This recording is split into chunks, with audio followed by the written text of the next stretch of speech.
Voy a intentar explicarte de una manera resumida y detallada cómo funciona la ansiedad en el cerebro, cómo funciona esa respuesta ansiosa, esa respuesta automática que nos hace sentir esos síntomas de la ansiedad que intentan ponernos a salvo, pero que realmente están limitando muchísimo y condicionando nuestra realidad.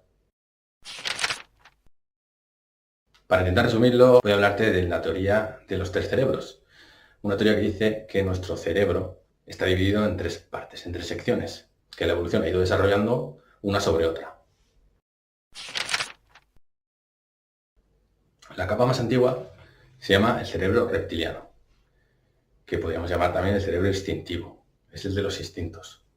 Este cerebro lo que hace es regular ciertas funciones corporales para intentar ponernos a salvo.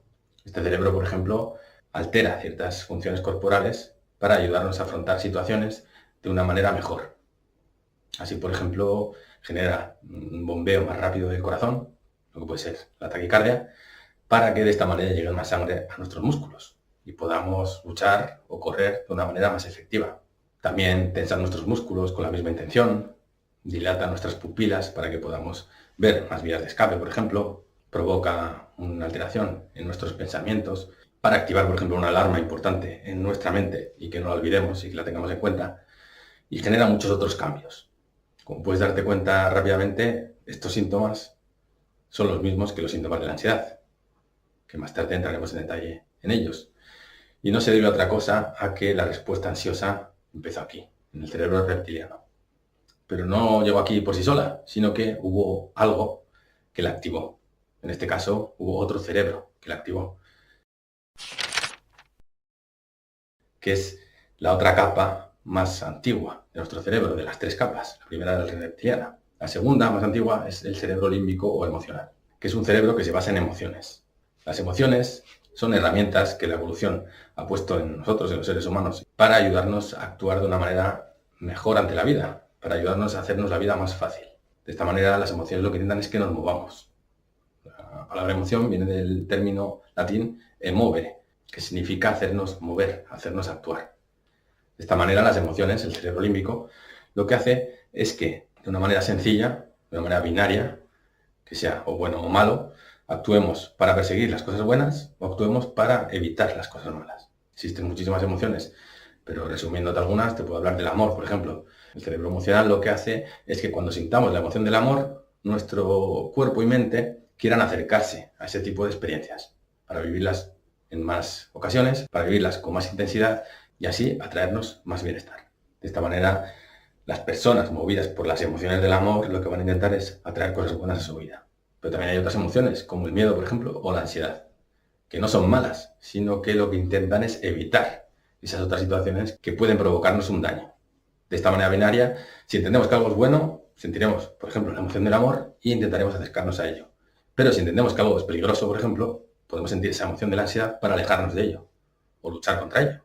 Las emociones funcionan así y las emociones son la base del aprendizaje, ya que existe una parte del cerebro límbico que se llama el hipocampo, que lo que hace es registrar las cosas buenas o las cosas malas, las cosas que en general han provocado un impacto emocional en nosotros, ya sea positivo o negativo. Cuando el impacto es negativo, el registro se queda como algo potencialmente peligroso. Y dependiendo del impacto que ha tenido en nuestra vida, es más potencialmente peligroso o menos potencialmente peligroso. Así, por ejemplo, este es el origen de las fobias.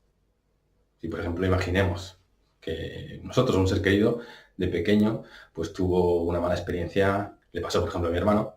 En el caso de mi hermano, él estaba junto a un primo suyo, un primo mío también, y estaban en un lago, en una barca de madera, una pequeña barca de madera, que una vez alejados entre 50 y 100 metros de la costa, de la zona de costa, pues volcó. Mi primo no nadaba muy bien y se apoyó en mi hermano. Y mi hermano cada vez notaba cómo sus fuerzas eran menores, cómo no podía con ello y cómo le entraba agua y se estaba ahogando. Él sintió que se estaba ahogando, pero algo dentro de sí, y eso es la ansiedad, le ayudó a sacar esas fuerzas que necesitaba para ponerse a salvo. Pero ese registro emocional, ese registro que quedó en su vida y ese registro que sus emociones captaron era algo negativo, algo potencialmente mortal. Había sufrido una experiencia que podía haber provocado su muerte. Y es por eso que eso se almacenó como un peligro. Peligro al agua, peligro a nadar, un peligro a ciertos lugares que podían provocar la muerte, relacionados con el agua y con nadar. Y esto le provocó una fobia al agua que años más tarde se desarrolló en su vida y empezó a notar siempre que tenía que ver con algo que tuviese que ver con nadar, con el agua, con las piscinas o con las playas. Así surge una fobia y así surgen las fobias. Por eso, si alguien sufre una fobia, pues puede que en su vida se haya registrado una situación que le genera un impacto emocional muy negativo y eso le provoque esa fobia. Habrá que descubrir el detalle o el motivo y de eso nos ocuparemos más adelante. Pero del mismo modo que ante las fobias, cualquier otro registro que hayamos podido vivir, cualquier otra experiencia que nos haya provocado mucho miedo, que nos haya provocado un temor excesivo, incluso nos haya hecho temer que podemos morir, puede activar en nosotros la ansiedad y provocar que se dé el trastorno ansioso, provocar que superemos esa zona roja de la que hablaba en el anterior capítulo. Así funciona el cerebro límbico y así funciona el hipocampo o la memoria emocional. Y esto funciona así, ya que en la evolución de nuestro cerebro no existía la capa racional que llegó más tarde. Y de esta manera, la manera en que podíamos ponernos a salvo, en que podíamos actuar ante estas situaciones tan peligrosas, debía ser automática, debía ser rapidísima. Por eso, ese impulso binario, de bueno o malo, y decirnos, esto es muy grave, esto es muy peligroso, corre, haz algo, tienes que ponerte a salvo. Así funciona la ansiedad y así funciona esa respuesta ansiosa. Por eso es automática, es rapidísima, no podemos controlarla. No podemos controlar esos síntomas en nuestro cuerpo, ya que algo dentro de nosotros nos dice que tenemos que ponernos a salvo, por muy irracional que sea esa realidad. Así se registró, es una especie de virus que tenemos en nuestro ordenador mental que nos hace actuar de una manera desproporcionada, de una manera ilógica, pero somos así, somos seres humanos y así funciona el cerebro emocional y así funciona la ansiedad y el trastorno. Y la última capa del cerebro, la más moderna, por así decirlo, es la capa racional, que es la que nos sirve para tomar decisiones lógicas y para equilibrar esas emociones, para entender un poco, dar un sentido más justo a las cosas. Una razón que muchas veces poco tiene que ver con las emociones, con el cerebro emocional. Por eso es tan difícil y lleva su tiempo recuperarnos de un trastorno emocional. Esta conexión entre el cerebro racional, el emocional y el reptiliano. El emocional es el que le dice al reptiliano, oye, necesito que actives estos cambios en el organismo de esta persona para que se ponga a salvo. Y así surgen los síntomas de la ansiedad.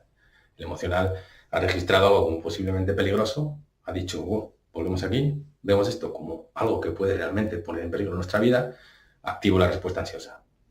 Llamo al cerebro reptiliano y este activa los cambios en nuestro organismo que sirven, y sirven cuando la ansiedad es buena para ponernos a salvo, como podría ser, por ejemplo, ante el ataque de un perro, ya que rápidamente decidiremos si luchar o huir y seguramente nos sirva más que pensar para ponernos a salvo. Así el emocional, en esos casos, desactivamos la ansiedad. Se activa la ansiedad y se activa la ansiedad en el cuerpo, con los síntomas. Pero el racional en esta comunicación no tiene mucho que decirle al emocional, porque por mucho que le diga, esa respuesta de ansiedad es tan instintiva, potente y necesaria para la supervivencia de los seres humanos que no tiene nada que hacer. Esa comunicación racional-emocional tendrá que ser gradual, tendrá que ir poco a poco. Tendremos que ir aceptando poco a poco, haciéndole entender poco a poco a ese cerebro emocional que no, que ese registro, que esa emoción, que ese impacto emocional negativo que gestionó o que ha registrado como negativo no lo es tanto. Y de esta manera eliminar lo malo por lo normal o por lo bueno y cambiar ese registro negativo por algo normal, por algo que no tiene un impacto en nuestra vida. De eso se trata cuando se habla de normalizar esa situación, o esa experiencia, o ese estímulo.